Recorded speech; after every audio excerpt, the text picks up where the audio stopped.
Hi friends, ಎಲ್ಲರಿಗೂ ಜಯ ಕುಟುಂಬ ವ್ಲಾಗ್ಸ್ಗೆ ಸ್ವಾಗತ. ಭಾರ್ಗವಿ LLB ಸೀರಿಯಲ್ನಲ್ಲಿ 3ನೇ ಸಂಚಿಕೆಯಲ್ಲಿ ಏನೆಲ್ಲ ಆಗತ್ತೆ ಅಂತ ಪೂರ್ತಿಯಾಗಿ ನೋಡ್ಕೊಂಡ್ ಬರೋಣ ಬನ್ನಿ. ಸಂಚಿಕೆಯ ಶುರುವಿನಲ್ಲಿ ಭಾರ್ಗವಿ ಕೈಯಲ್ಲಿ ಕಟ್ಟಿರೋ ದಾರ ಅರ್ಜುನ್ಗೆ ಸಿಕ್ಕಿರುತ್ತೆ. ಆ ದಾರನೇ ನೋಡ್ಕೊಂಡು ನಿನ್ನೆ ನಡೆದ ಘಟನೆನ ನೆನ್ಸ್ಕೋತಿರ್ತಾನೆ ಅರ್ಜುನ್. ಅಲ್ಲಿಗೆ ಅವ್ರ 3 ಜನ ತಂಗಿರು ಬರ್ತಾರೆ. ಅಣ್ಣ ಅಣ್ಣ ಅಂತ ಒಬ್ಳು ತಂಗಿ ಕರೆದ್ರು ಅವನು ನೋಡ್ತಿರಲ್ಲ. ಆಗ 3 ಜನ ಸೇರಿ ಅಣ್ಣ ಅಂತ ಕಿರಿಸ್ತಾರೆ. ಆಗ್ಲೂ ಸಹ ಅವನು ಆ ದಾರನೇ ನೋಡ್ಕೊಂಡು ಮುಳುಗೋಗಿರ್ತಾನೆ. ಆಗ ಒಬ್ಳು ಅವನ್ ಕೈಯಲ್ಲಿರೋ ದಾರನ ಕಿತ್ಕೋತಾಳೆ. ಏ ನಿಶಾ, ಯಾಕೆ ಕಿತ್ಕೊಂಡೆ? ಕೊಡೆ ಇಲ್ಲಿ ಅಂತ ಅರ್ಜುನ್ ಕೇಳ್ತಾ ಇರ್ತಾನೆ. ನಾವೆಲ್ಲ ಅವಾಗಿಂದ ಅಣ್ಣ ಅಣ್ಣ ಅಂತ ಕರಿತಿದ್ರು, ನನ್ ಬಗ್ಗೆ ಯೋಚನೆ ಮಾಡ್ತಿಲ್ಲ, ತಿರುಗೂ ನೋಡ್ತಿಲ್ಲ. ಹೇಳ್ತಾ ಇಲ್ವೇನೆ, ಕೊಡೆ ಅದನ್ನ ಅಂತ ಅರ್ಜುನ್ ಕೇಳಿದ್ರು ನಿಶಾ ಕೊಡ್ತಿರಲ್ಲ. ಆವಾಗ ಅರ್ಜುನ್ ಅವಳ ಕೈಯಿಂದ ದಾರನ ಕಿತ್ಕೋತಾನೆ. ಏಯ್, ಯಾವ್ದೋ ದಾರಕ್ಕೋಸ್ಕರ ಯಾಕೋ ನೀನ್ ಈ ರೀತಿ ಆಡ್ತಿದ್ಯಾ ಅಂತ ನಿಶಾ ಕೇಳಿದಾಗ, ಏಯ್ ಯಾವ್ದೋ ದಾರ ಅಲ್ಲ ಕಣೆ ಇದು, this is very important for me and very special ಅಂತ ಅರ್ಜುನ್ ಹೇಳ್ತಾನೆ. ಹೌದು, ಸ್ಪೆಷಲ್ ಅನ್ನೋದು ಅಂತದೇನಪ್ಪ ಇದೆ ಅದ್ರಲ್ಲಿ ಅಂತ ರಿತು ಕೇಳಿದಾಗ, ಏ ರಿತು, ನಮ್ ಕ್ವೆಶ್ಚನ್ನೇ ರಾಂಗ್ ಇದೆ ಕಣೆ, ಯಾರ್ದು ಅದು ದಾರ ಅಂತ ನಿಶಾ ಕೇಳ್ತಾಳೆ. ಅದನ್ನ ಕೇಳಿ ಅರ್ಜುನ್ ನಾಚ್ಕೊಂಡು ನಿಮ್ ಅತ್ಗೆದು ಅಂತ ಹೇಳ್ತಾನೆ. ಹಾ ಅಂತ 3 ಜನ ತಂಗಿರು ಬಾಯ್ ಬಿಡ್ತಾರೆ. ಹಾ, ವಂದನ ಅತ್ಗೆ ಈ ದಾರನ ಕಟ್ಕೊಳ್ತಾರ ಅಂತ ರಿತು ಕೇಳಿದಾಗ, ಏಯ್ ವಂದನ ಯಾಕೆ ಕಟ್ಕೋತಾಳೆ, ಅವಳೆ ನಿನ್ನ ಅತ್ಗೆನಾ ಅಂತ ಅರ್ಜುನ್ ಹೇಳಿದಾಗ, ಅಂದ್ರೆ ಅಂತ ರಿತು ಕೇಳ್ತಾಳೆ. ಅಂದ್ರೆ ಬೇರೆ ಹುಡುಗಿ ಮೇಲೆ ನನ್ಗೆ ಲವ್ ಆಗಿದೆ ಅಂತ ಅರ್ಜುನ್ ಹೇಳಿದಾಗ 3 ಜನ ತಂಗಿರು ಆಶ್ಚರ್ಯ ಪಡ್ತಾರೆ.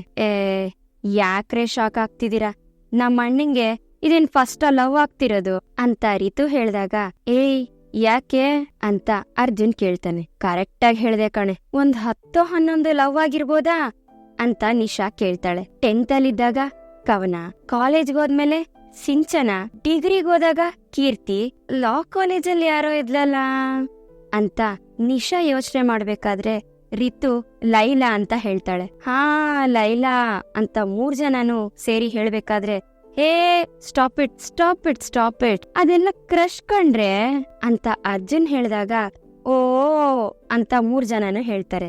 ಏನು ಓ ನಿಜಾನೇ, ಆದ್ರೆ ಇದು ಈ ದಾರದ ಹುಡುಗಿ ಮಾಡಿರೋ ದಾಳಿಗೆ ದಿಕ್ಕೆಟ್ಬಿಟ್ಟಿದಾನೆ ಈ ಹುಡುಗ ಅಂತ ಅರ್ಜುನ್ ಹೇಳ್ತಾನೆ. ಅಬ್ಬಬ್ಬಬ್ಬಬ್ಬ, ನಮ್ ಹುಡುಗ ಕವಿ ಆಗ್ಬಿಟ್ಟಿದನ್ ಕಣ್ರೆ. ಲೋ ಅಣ್ಣ, ನನ್ ಚಾನೆಲ್ ಅಲ್ಲಿ tales of Arjun love story ಅಂತ ಕಂಟೆಂಟ್ ಮಾಡಿ ಹಾಕ್ಬಿಡ್ತೀನಿ ಕಣೋ ಅಂತ ನಿಶಾ ಹೇಳ್ತಾಳೆ. ಅದನ್ನ ಕೇಳಿ ಅರ್ಜುನ್ ನಗ್ತಾನೆ. ಓಹೋ, ಅಷ್ಟೊಂದು ಸ್ಪೆಷಲ್ ಅವಳು ಅಂತ ರಿತು ಹೇಳಿದಾಗ, ರಿತು ಜಿರಳೆ ಅಂತ ಅರ್ಜುನ್ ಹೆದರಿಸ್ತಾನೆ. ಅಮ್ಮ ಜಿರಳೆ ಜಿರಳೆ ಅಂತ 3 ಜನನು ಒಂದ್ ಕಡೆ ಹೋಗಿ ನಿಂತ್ಕೊಂಡ್ಬಿಡ್ತಾರೆ. ಅವ್ರು ಒದ್ದಾಡೋದನ್ನ ನೋಡಿ ಅರ್ಜುನ್ ಸಿಕ್ಕಾಪಟ್ಟೆ ನಗ್ತಿರ್ತಾನೆ. ಆಗ 3 ಜನನು ಬಂದು ಅರ್ಜುನ್ಗೆ ಹೊಡಿತಾರೆ. ಏ ಸಾರಿ ಸಾರಿ ಸಾರಿ ಸಾರಿ ಅಂತ ಅರ್ಜುನ್ ಹೇಳ್ತಾನೆ. ಏಯ್ ಯಾಕೋ ನಮ್ಮನ್ನ ಹೆದರಿಸ್ದೆ ಅಂತ ರಿತು ಕೇಳಿದಾಗ, ಬಾರೆ ಇಲ್ಲಿ ರಿತು, ಕುತ್ಕೊಳೆ ಹೇಳ್ತೀನಿ.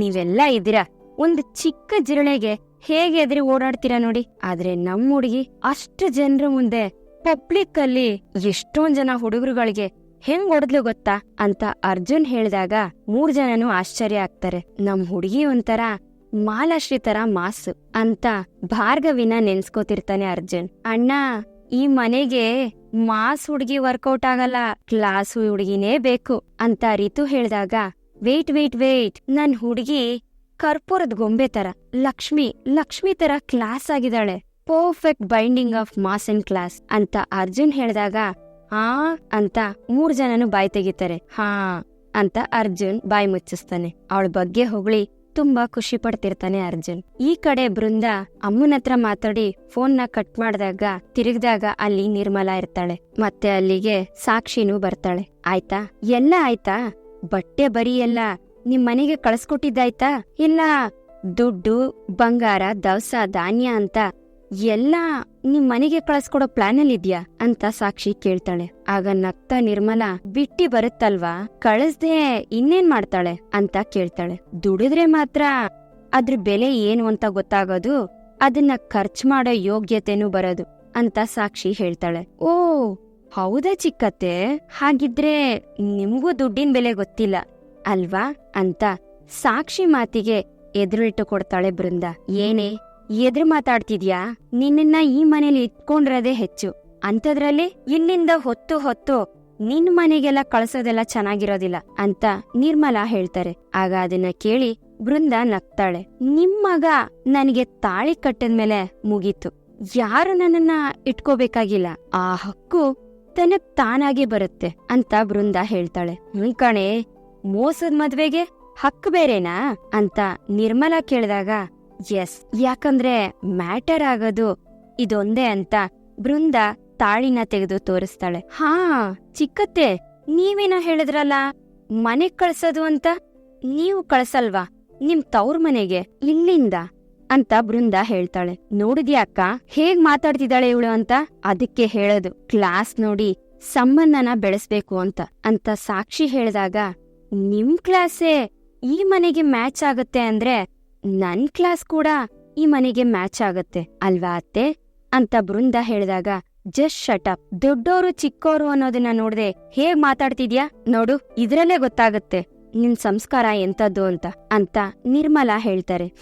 ದೊಡ್ಡೋರು ದೊಡ್ಡ ಮಾತುಗಳನ್ನ ಆಡಿದ್ರೆ ಚಿಕ್ಕೋರು ಸುಮ್ನೆ ಇರ್ತಾರೆ, ಆದ್ರೆ ದೊಡ್ಡೋರು ಸಣ್ಣ ಮಾತುಗಳನ್ನ ಆಡಿದ್ರೆ ಚಿಕ್ಕೋರ್ ಬಾಯಿ ದೊಡ್ಡದಾಗತ್ತೆ ಅತ್ತೆ.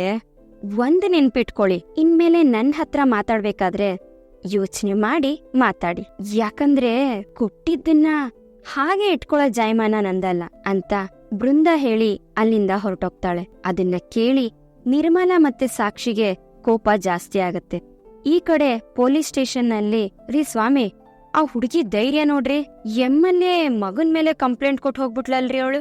ಈಗಿನ ಕಾಲದ ಹೆಣ್ಮಕ್ಳಿಗೆ ಇಷ್ಟೊಂದ್ ಧೈರ್ಯ ಇದ್ರೆ ನಮ್ಮ ರಾಜ್ಯನೂ ರಾಮರಾಜ್ಯ ಆಗೋದಿಕ್ಕೆ ಜಾಸ್ತಿ ಟೈಮ್ ಬೇಕಾಗಿಲ್ಲ ಅಲ್ವೇನ್ರಿ ಅಂತ ಇನ್ಸ್ಪೆಕ್ಟರ್ ಹೇಳ್ಬೇಕಾದ್ರೆ, ಹೌದು ಸರ್, ಸರಿಯಾಗಿ ಹೇಳಿದ್ರಿ ಅಂತ ಕಾನ್ಸ್ಟೇಬಲ್ ಹೇಳ್ತಾರೆ. ಇನ್ಸ್ಪೆಕ್ಟರ್ ಕಂಪ್ಲೇಂಟ್ ಶೀಟ್ನ ನೋಡ್ಬೇಕಾದ್ರೆ, ಸರ್ MLA ಮಗ ಬರ್ತಿದ್ದಾರೆ ಅಂತ ಕಾನ್ಸ್ಟೇಬಲ್ ಸ್ವಾಮಿ ಹೇಳ್ತಾರೆ. ವಿಕ್ಕಿ ಮತ್ತೆ ಅವನ್ ಫ್ರೆಂಡ್ಸ್ಗಳೆಲ್ಲ ಅಲ್ಲಿಗೆ ಬರ್ತಾರೆ. ವಿಕ್ಕಿ ಸ್ಟೈಲ್ ಆಗಿ ನಡ್ಕೊಂಡ್ ಬರ್ತಿರ್ತಾನೆ.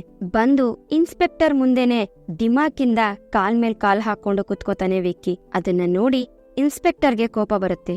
ಏಯ್, ಏನ್ ಕೊಬ್ಬೇನೋ, ಎದ್ದೇಳ ಮೇಲೆ ಎದ್ದೇಳಲೇ ಅಂತ ಇನ್ಸ್ಪೆಕ್ಟರ್ ಹೇಳ್ಬೇಕಾದ್ರೆ ವಿಕ್ಕಿ ಹಾಗೆ ಕುತ್ಕೊಂಡಿರ್ತಾನೆ. ಇನ್ಸ್ಪೆಕ್ಟರ್ಗೆ ಕಾಲ್ ಬರುತ್ತೆ. ಹಲೋ, ಯಾರು ಅಂತ ಇನ್ಸ್ಪೆಕ್ಟರ್ ಕೇಳಿದಾಗ, ರೀ ಪ್ರತಾಪ್ ಅವ್ರೆ, ವಿಕ್ರಮ್ ಅನ್ನೋರ್ನ ಕರೆದು ವಿಚಾರಣೆ ಮಾಡ್ತಿದೀರಂತೆ, ಅವರು ನಮ್ JP ಕಡೆಯವರು, ಅವ್ರನ್ನ ಬಿಟ್ಬಿಡಿ ಅಂತ ಆ ಕಡೆ ಮಾತಾಡೋರು ಹೇಳ್ಬೇಕಾದ್ರೆ, ಸರ್ ಅವ್ರ ಮೇಲೆ ಕಂಪ್ಲೇಂಟ್ ಆಗಿದೆ ಅಂತ ಇನ್ಸ್ಪೆಕ್ಟರ್ ಹೇಳ್ತಾರೆ. ಫೇಮಸ್ ಅಡ್ವೊಕೇಟ್ JP ಪಾಟೀಲ್, ಇದು ಹೈ ಪ್ರೊಫೈಲ್ ಕೇಸು, ಇದನ್ನೆಲ್ಲ ಈ ರೀತಿಯೆಲ್ಲ ಹ್ಯಾಂಡಲ್ ಮಾಡೋ ಹಾಗಿಲ್ಲ, ನಾನ್ ಹೇಳ್ದಷ್ಟ್ ಮಾಡಿ ಅಂತ ಫೋನಲ್ಲಿ ಮಾತಾಡೋರು ಹೇಳ್ಬೇಕಾದ್ರೆ, ಕಂಪ್ಲೇಂಟ್ ಕೊಡೋ ಹುಡುಗಿ ಜೊತೆ ಲಾಯರು ಖುದ್ದಾಗಿ ಮುಂದೆ ನಿಂತು FIR ಹಾಕ್ಸಿದಾರೆ ಸರ್ ಅಂತ ಇನ್ಸ್ಪೆಕ್ಟರ್ ಹೇಳಿದಾಗ, ನಾವು ನೀವೆಲ್ಲ ಸರ್ಕಾರಿ ಕೆಲ್ಸ ಮಾಡ್ತಿರೋರು, ಅದನ್ನೇ ನಂಬ್ಕೊಂಡು ಬದುಕ್ತಿದೀವಿ, ಯಾಕ್ರಿ ಸುಮ್ನೆ ರಿಸ್ಕ್ ಎಲ್ಲ, ಹೇಳ್ದಷ್ಟ್ ಮಾಡ್ರಿ ಅಂತ ಫೋನ್ನಲ್ಲಿರೋ ವ್ಯಕ್ತಿ ಹೇಳಿದಾಗ, ಸರ್ ಅದು FIR ಅಂತ ಇನ್ಸ್ಪೆಕ್ಟರ್ ಹೇಳ್ತಾರೆ. ಸುಮ್ನೆ ಹೇಳ್ದಷ್ಟ್ ಕೇಳ್ರಿ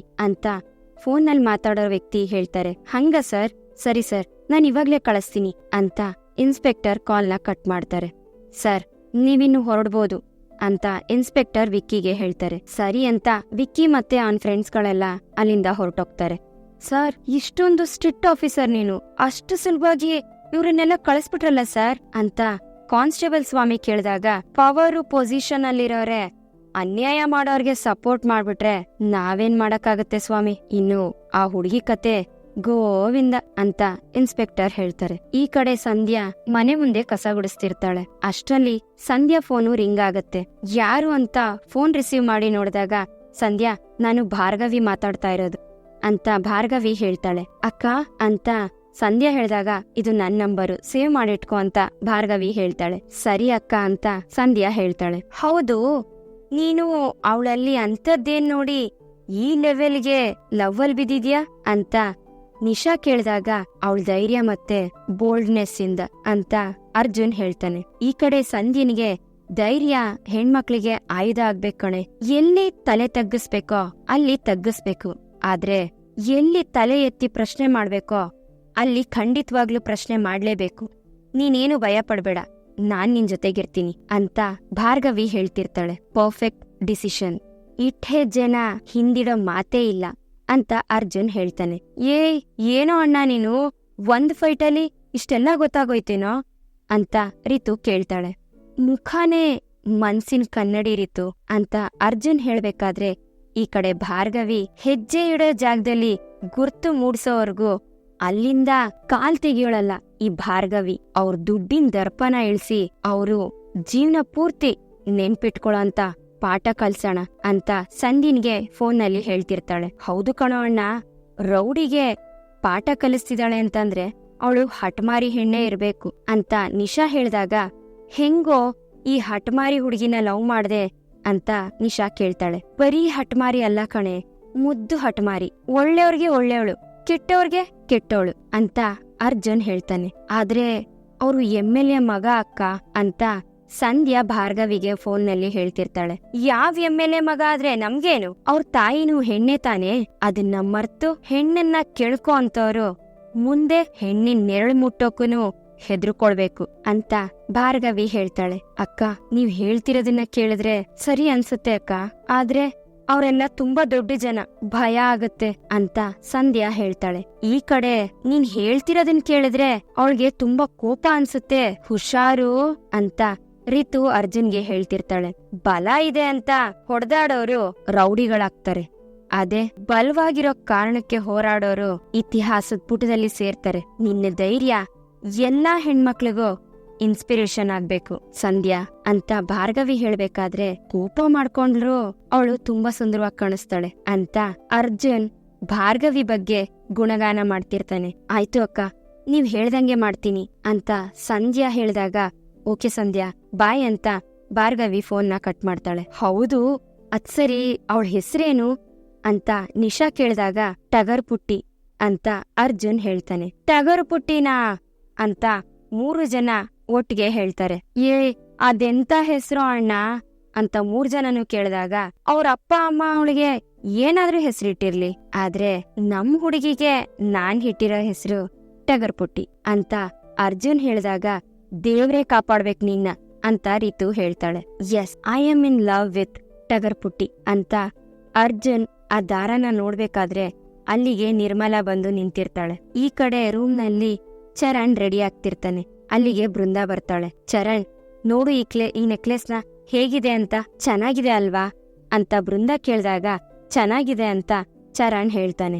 ನನಗೆ ಹೇಗ್ ಕಾಣುತ್ತೆ ಇಲ್ ನೋಡು ಅಂತ ಬೃಂದಾ ಕೇಳಿದಾಗ, ಚೆನ್ನಾಗ್ ಕಾಣುತ್ತೆ ಅಂತ ಚರಣ್ ಹೇಳ್ತಾನೆ. ಏನ್ ಚರಣ್ ನೀನು ನನ್ ಕಡೆ ನೋಡ್ದೇನೆ ಉತ್ತರ ಕೊಡ್ತಿದ್ಯಲ್ಲ ಅಂತ ಬೃಂದಾ ಕೇಳಿದಾಗ, ಚರಣ್ ಬೃಂದಾ ಮುಖಾನೇ ನೋಡ್ತಿರ್ತಾನೆ. ನಾಳೆಗೆ ನಮ್ ಮದ್ವೆ ಆಗಿ 1 ಇಯರ್ ಆಗತ್ತೆ ಅಂತ ಬೃಂದಾ ಹೇಳಿದಾಗ, ಅದಕ್ಕೇನಿವಾಗ ಅಂತ ಚರಣ್ ಕೇಳ್ತಾನೆ. ಫಸ್ಟ್ ಇಯರ್ ವೆಡ್ಡಿಂಗ್ ಆನಿವರ್ಸರಿಲಿ ನೀನ್ ಹೆಂಡತಿ ಚೆನ್ನಾಗ್ ಕಾಣ್ಬೇಕು ಅಂತ ನಿನ್ಗನ್ಸೋದಿಲ್ವಾ ಅಂತ ಬೃಂದಾ ಕೇಳಿದಾಗ, ಹೆಂಡತಿ ಅದು ಪ್ರಪಂಚದ ಎದುರುಗಡೆ ಮಾತ್ರ, ಈ ರೂಮ್ ಒಳಗಲ್ಲ ಅಂತ ಚರಣ್ ಹೇಳ್ತಾನೆ. ಪದೇ ಪದೇ ಯಾಕ ಆ ರೀತಿ ಹೇಳ್ತೀಯ ಚರಣ್? ಮದ್ವೆ ಆಗಿ 1 ವರ್ಷ ಆದ್ರೂ ನಿಮ್ಗೆ ನನ್ ಮೇಲ್ ಪ್ರೀತಿನೇ ಆಗ್ಲಿಲ್ವಾ ಅಂತ ಬೃಂದಾ ಕೇಳ್ತಾಳೆ. ಪ್ರೀತಿ ಅದು ನಿನ್ ಮೇಲ? ಚಾನ್ಸೇ ಇಲ್ಲ. ನನ್ ಪ್ರೀತಿ ನೀನಲ್ಲ, ನನ್ ಮನ್ಸಿಗೆ ಇಷ್ಟ ಆಗಿದ್ದು ನೀನಲ್ಲ, ನನ್ ಹೃದಯದ ಮಾತನ್ನ ಕೇಳಿಸ್ಕೊಂಡೋಳು ನೀನಲ್ಲ ಅಂದ್ಮೇಲೆ ನನ್ ಹೆಂಡತಿ ಆಗೋದಿಕ್ಕೆ ಹೇಗ್ ಸಾಧ್ಯ? ನಿನ್ ಮೇಲ್ ಹೇಗ್ ಪ್ರೀತಿ ಆಗತ್ತೆ ಅಂತ ಚರಣ್ ಕೇಳ್ತಾನೆ. ಚರಣ್ ಅಂತ ಬೃಂದಾ ಚರಣ್ಗೆ ಕೈ ಬೆರಳನ್ನ ತೋರಿಸ್ತಾ, ಸುಮ್ನೆ ಏನೇನೋ ಭ್ರಮೇಲಿರ್ಬೇಡ, ನಮ್ಮಿಬ್ರಿಗೂ ಮದ್ವೆ ಆಗಿದೆ, ನೀನ್ ಕಟ್ಟಿರೋ ತಾಳಿ ನನ್ ಕತ್ತಲ್ಲಿದೆ, ನಾವಿಬ್ರು ಗಂಡ ಹೆಂಡ್ತಿ, ಅದನ್ನ ಯಾರಿಂದನೂ ಬದಲಾಯಿಸೋದಕ್ಕಾಗೋದಿಲ್ಲ ಅಂತ ಬೃಂದಾ ಹೇಳ್ಬೇಕಾದ್ರೆ, ಕೈ ಕೆಳಗಡೆ ಇಳಿಸಿ ಮಾತಾಡು, ಯಾಮಾರ್ಸಿ ಮದ್ವೆ ಆಗಿ ಈ ಮನೇಲಿ ಜಾಗ ತಗೋಬೋದು, ಆದ್ರೆ ಈ ಮನ್ಸಲ್ಲ. ಮದ್ವೆ ಆದ್ರೆ ಎಲ್ಲ ಮುಗ್ದೋಯ್ತು ಅಂತ ಅನ್ಕೋಬೇಡ. ಚಿಟ್ಕೆ ಹೊಡೆಯೋಷ್ಟರಲ್ಲಿ ಡೈವರ್ಸ್ ಕೊಟ್ಟು ಲೀಗಲಿ ನಿನ್ನಿಂದ ದೂರ ಹೋಗ್ಬೋದು. ಬಟ್ ಯಾಕ್ ಸುಮ್ನೆ ಇದೀನಿ ಹೇಳು? ನಾನು JP ಪಾಟೀಲ್ ಅವ್ರ ದೊಡ್ಡ ಮಗನ್ ಜೀವನನೇ ಸರಿ ಇಲ್ಲ, ಇನ್ನು ಇನ್ನೊಬ್ರು ಜೀವನನ ಹೇಗ್ ಸರಿ ಮಾಡ್ತಾರೆ ಅಂತ ಸೊಸೈಟಿ ನಮ್ಮಪ್ಪನ ನೋಡಿ ಆಡ್ಕೊಳುತ್ತೆ. ನಮ್ಮನೆ ಮರ್ಯಾದೆ ಹೋಗ್ಬಾರ್ದು ಅಂತ ಒಂದೇ ಒಂದ್ ಕಾರಣಕ್ಕೆ ನಿನ್ ಜೊತೆ ಸಂಸಾರ ಮಾಡ್ತಾ ಇದೀನಿ ಅಂತ ಚರಣ್ ಹೇಳ್ತಾನೆ. ಪ್ಲೀಸ್ ಚರಣ್, ಪ್ಲೀಸ್ ಹಾಗೆಲ್ಲ ಹೇಳ್ಬೇಡ ಅಂತ ಬೃಂದಾ ಹೇಳ್ದಾಗ, ಮಾತಾಡ್ಬೇಡ ನೀನು, ನಿನ್ ಮಾತನ್ನ ಕೇಳಿಸ್ಕೊಳೋ ಮೂಡಲ್ಲೂ ನಾನಿಲ್ಲ, ನಿನ್ನಷ್ಟಕ್ಕೆ ನೀನಿದ್ರೆ ನಿನಗೂ ಚಂದ ನನಗೂ ಚಂದ ಅಂತ ಚರಣ್ ಹೇಳ್ಬೇಕಾದ್ರೆ, ಹಲೋ ಅಂತ ಅಲ್ಲಿಗೆ ಜಗನ್ನಾಥ್ ಮತ್ತೆ ಸಾಕ್ಷಿ ಇಬ್ರು ಬರ್ತಾರೆ. ಹಾಯ್ ಚಿಕ್ಕಪ್ಪ ಬನ್ನಿ ಅಂತ ಚರಣ್ ಜಗನ್ನಾಥ್ಗೆ ಹೇಳ್ತಾನೆ. ಸಾರಿ, ಬೇಜಾರ್ ಮಾಡ್ಕೋಬೇಡಿ, ಶಿವಪೂಜೆಲಿ ಕರಡಿ ಬಿಟ್ಟಂಗ್ ಬಂದಿದೀವಿ.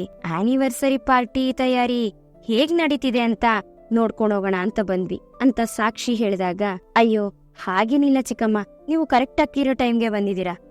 ನೋಡಿ ಇಲ್ಲಿ ಈ ನೆಕ್ಲೆಸ್ಸು ಬೃಂದಾಗೆ ಸೂಟ್ ಆಗತ್ತಲ್ವಾ ಅಂತ ಬೃಂದಾ ಕೈಲಿದ್ದ ನೆಕ್ಲೆಸ್ನ ಚರಣ್ ಇಸ್ಕೊಂಡು ತೋರಿಸ್ತಾನೆ ಸಾಕ್ಷಿಗೆ. ವಾವ್, ಬ್ಯೂಟಿಫುಲ್, ಸೂಪರ್ ಕಣೋ ಚರಣ್, ನೀನೇ ಪರವಾಗಿಲ್ಲ ಕಣೋ. ನೀನ್ ಹೆಂಡ್ತಿಗೆ ಎಂತ ಗಿಫ್ಟ್ ತಂದಿದ್ಯಾ, ನಿಮ್ ಚಿಕ್ಕಪ್ಪನೂ ಇದಾರೆ ನೋಡು, ಒಂದ್ ಸೀರೆ ತರೋದಕ್ಕೂ ಆಗೋದಿಲ್ಲ ಅವ್ರಿಗೆ ಅಂತ ಸಾಕ್ಷಿ ಹೇಳ್ಬೇಕಾದ್ರೆ, ಹಲೋ ನಾವ್ ಇದಕ್ಕ ಬಂದಿದ್ದು ಚರಣ್, ಪಾರ್ಟಿ ಅರೇಂಜ್ಮೆಂಟ್ ಎಲ್ಲ ನಾನು ಮತ್ತೆ ಅರ್ಜುನ್ ಇಬ್ರು ಮಾಡಿದೀವಿ. ಸೊ ನೀನೇನು ಯೋಚನೆ ಮಾಡ್ಬೇಡ, ಜಸ್ಟ್ ಎಂಜಾಯ್ ಅಂತ ಹೇಳೋದಕ್ ಬಂದೆ.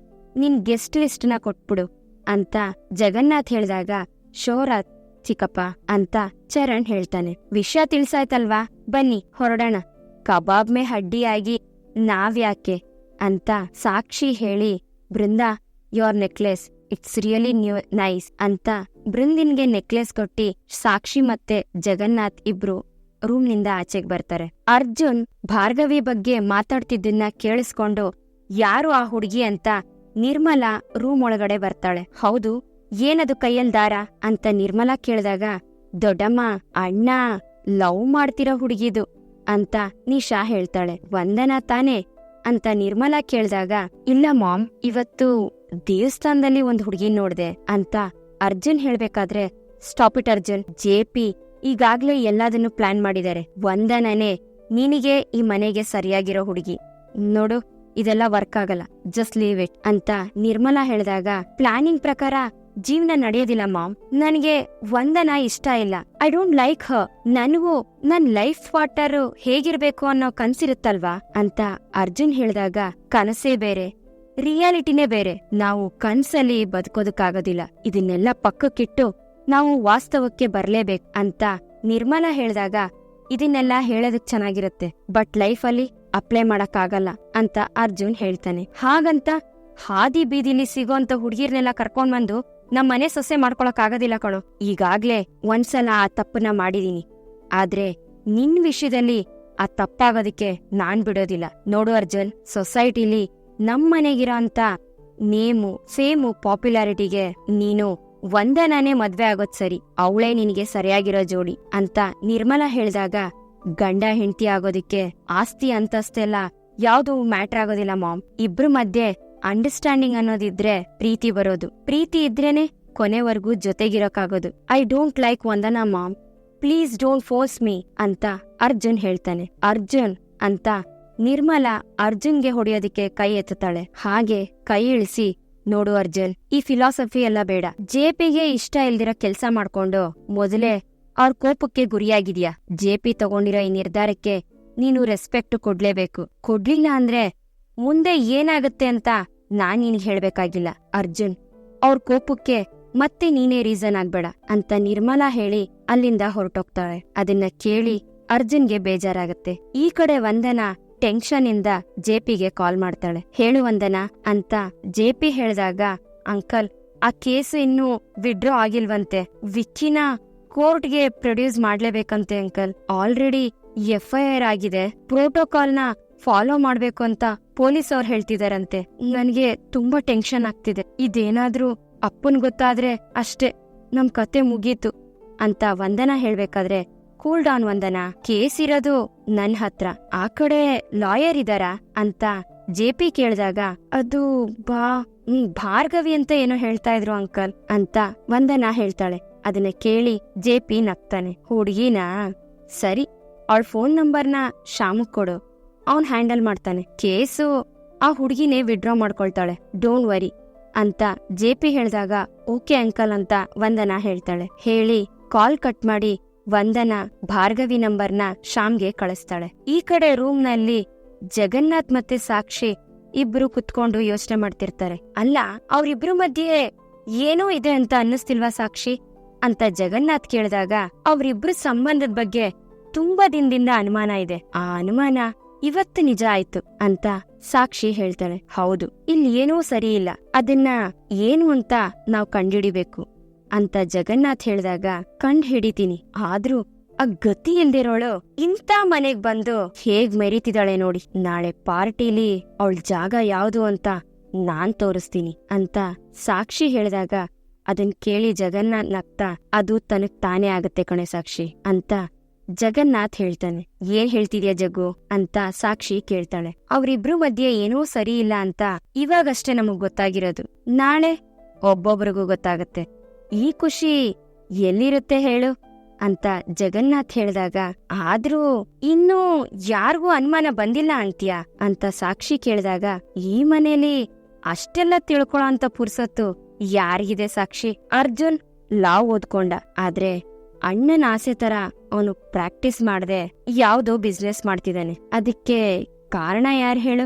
ಈ ಜಗನ್ನಾಥ ಪಾಟೀಲ್. ಇಂಥ ವಿಷಯನೇ ಯಾರಿಗೂ ಗೊತ್ತಾಗಿಲ್ಲ, ಇನ್ನು ಇಂಥ ಚಿಕ್ಕ ವಿಷಯ ತಿಳ್ಕೊಳ್ತಾರ ಅಂತ ಜಗನ್ನಾಥ್ ಹೇಳ್ತಾರೆ. ನಿಮ್ದು ತುಂಬಾ ಲಾಂಗ್ ಟರ್ಮ್ ಪ್ಲಾನ್, ಅದನ್ನ ನಿಮ್ ಪಾಡಿಗೆ ನೀವು ಮುಂದುವರ್ಸಿ. ಅದಕ್ಕೂ ಮೊದ್ಲು ನಾಳೆ ನಡೆಯೋ ಅವ್ರಿಬ್ರು ಆನಿವರ್ಸರಿ ಪಾರ್ಟಿ ಫ್ಲಾಪ್ ಆಗ್ಬೇಕು ಅಂತ ಸಾಕ್ಷಿ ಹೇಳ್ತಾಳೆ. ಈ ಕಡೆ ಭಾರ್ಗವಿ ಲಾ ಬುಕ್ ನಲ್ಲಿ ಪಾಯಿಂಟ್ಗಳನ್ನ ಹುಡುಕ್ತಿರ್ತಾಳೆ, ಜೊತೆಗೆ ಅಡ್ಗೆನೂ ಮಾಡ್ತಿರ್ತಾಳೆ. ಇದಕ್ಕೆ ಕರೆಕ್ಟ್ ಆಗಿರೋಂತ ಪ್ರೂಫ್ಗಳನ್ನ ಹುಡುಕಿದ್ರೆ ಕೇಸ್ನ ನಮ್ ಕಡೆ ಮಾಡ್ಕೋಬಹುದು ಅಂತ ಹೇಳ್ಕೊಳ್ತಿರ್ತಾಳೆ ಭಾರ್ಗವಿ. ಅಷ್ಟರಲ್ಲಿ ಭಾರ್ಗವಿಗೆ ಕಾಲ್ ಬರುತ್ತೆ.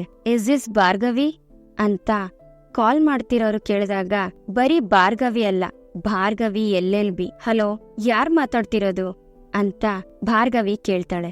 ನಾನು ನಿಮ್ LLBಗೆ ಒಂದು ವ್ಯಾಲ್ಯೂ ಆಡ್ ಮಾಡೋಣ ಅಂತ ಕಾಲ್ ಮಾಡಿದೀನಿ ಅಂತ ಶ್ಯಾಮ್ ಹೇಳಿದಾಗ, ಹಲೋ ಮಿಸ್ಟರ್, ಯಾರಿವಾಗ ನನ್ನ LLBಗೆ ವ್ಯಾಲ್ಯೂ ಇಲ್ಲ ಅಂತ ಹೇಳಿದವರು ಅಂತ ಭಾರ್ಗವಿ ಕೇಳ್ತಾಳೆ. ಆಗ ಶ್ಯಾಮ್ ನಗ್ತಾನೆ, ಹಾಗಲ್ಲ, ಹೋಗ್ಲಿ ಬಿಡಿ, ನಿಮ್ಗೊಂದು ಆಫರ್ ಕೊಡ್ತೀನಿ ಅಂತ ಶ್ಯಾಮ್ ಹೇಳಿದಾಗ, ಅದೇನು ಅಂತ ಬೇಗ ಹೇಳಿ, ನನ್ಗೆ ಇಲ್ಲಿ ಒಗ್ಗರಣೆ ಸೀದೋಗ್ತಾ ಇದೆ ಅಂತ ಭಾರ್ಗವಿ ಹೇಳ್ತಾಳೆ. ಪಾಟೀಲ್ ಅಂಡ್ ಕೋ ಇದ್ರ ಬಗ್ಗೆ ನೀವು ಕೇಳಿರ್ಬೇಕಲ್ವಾ ಅಂತ ಶ್ಯಾಮ್ ಹೇಳಿದಾಗ, ಹಾ ಕೇಳಿದೀನಿ, the great advocate JP Patil ಅವ್ರ ಆಫೀಸ್ ಅಲ್ವಾ ಅಂತ ಭಾರ್ಗವಿ ಹೇಳಿದಾಗ, ಎಸ್, ಯು ಆರ್ ಕರೆಕ್ಟ್, ನಾನ್ ಅವ್ರ ಜೂನಿಯರ್ ಶ್ಯಾಮ್ ಅಂತ.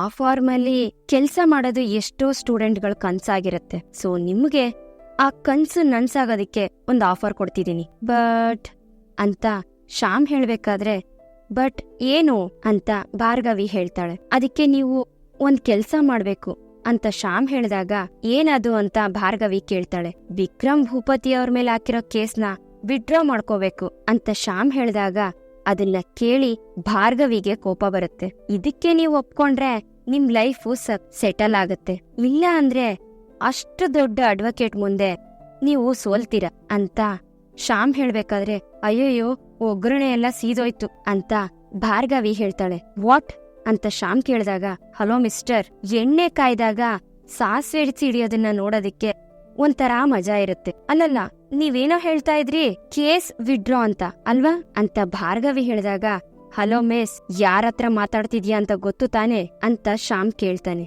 ಓ ಎಸ್, JP ಪಾಟೀಲ್ ಅವರ ಜೂನಿಯರ್ ಹತ್ರ ತಾನೆ ಅಂತ ಭಾರ್ಗವಿ ಕೇಳ್ತಾಳೆ. ಜೋಕ್ ಅಲ್ಲ ಇದು, ನೀವು ಎದುರಾಕೊಳ್ಳೋದಕ್ಕೆ ಹೊರಟಿರೋದು ಅಂತ ಶ್ಯಾಮ್ ಹೇಳ್ತಾನೆ. ನನ್ಗೆ ತಕ್ಕ ಮಟ್ಟಿಗೆ ಅಡಿಗೆ ಮಾಡೋದ್ ಗೊತ್ತು, ಹಾಗೆ ಕೇಸ್ ನಡೆಸೋದಕ್ಕೂ ಗೊತ್ತು. ಸೀನಿಯರ್, ಸಾಸ್ವೆ ಸಿಡಿತಿದ್ದಂಗೆ ಮೆಣಸಿನ್ಕಾಯಿ ಹಾಕ್ಬೇಕು, ಇಲ್ಲ ಅಂದ್ರೆ ಒಗ್ಗರಣೆ ಸೀದೋಗ್ಬಿಡುತ್ತೆ. ಆಮೇಲೆ ಈರುಳ್ಳಿನ, ಟೊಮ್ಯಾಟೊ ಎಲ್ಲದನ್ನು ಹಾಕ್ಬೇಕು, ಇಲ್ಲ ಅಂದ್ರೆ ಒಗ್ಗರಣೆಗೆ ಬೆಂಕಿ ಬಿದ್ಬಿಡುತ್ತೆ. ಈಗ ನಿಮ್ ಹೊಟ್ಟೆಗ್ ಬಿದ್ದಿದ್ಯಲ್ಲ, ಹಂಗೆ ನಿಮ್ ಆಫರ್ನ ನಾನ್ ರಿಜೆಕ್ಟ್ ಮಾಡ್ತಾ ಇದೀನಿ. ನೋಡಿ, ನನ್ಗೆ ನಿಮ್ ಹತ್ರ ಮಾತಾಡ್ಕೊಂಡು ಕುತ್ಕೊಳ್ಳೋದಿಕ್ಕೆ ಟೈಮ್ ಇಲ್ಲ, ಬಾಯ್ ಅಂತ ಭಾರ್ಗವಿ ಕಾಲ್ನ ಕಟ್ ಮಾಡ್ತಾಳೆ. ಇಲ್ಲಿಗೆ ಈ ಒಂದು ಸಂಚಿಕೆ ಮುಗಿಯುತ್ತೆ. ಈ ಸಂಚಿಕೆ ನಿಮ್ಗೆ ಇಷ್ಟ ಆಗಿದೆ ಅಂತ ಅನ್ಕೊಳ್ತೀನಿ. ಇಷ್ಟ ಆಗಿದ್ರೆ ದಯವಿಟ್ಟು ಲೈಕ್ ಮಾಡಿ, ಹಾಗೆ ಹೇಗಿತ್ತು ಅನ್ನೋದನ್ನ ಕಮೆಂಟ್ ಮೂಲಕ ತಿಳಿಸಿ. ಮತ್ತೆ ಮುಂದಿನ ಸಂಚಿಕೆಯೊಂದಿಗೆ ನಿಮ್ಮನ್ನ ಭೇಟಿಯಾಗ್ತೀನಿ. ಅಲ್ಲಿವರೆಗೂ Tata, bye bye, take care.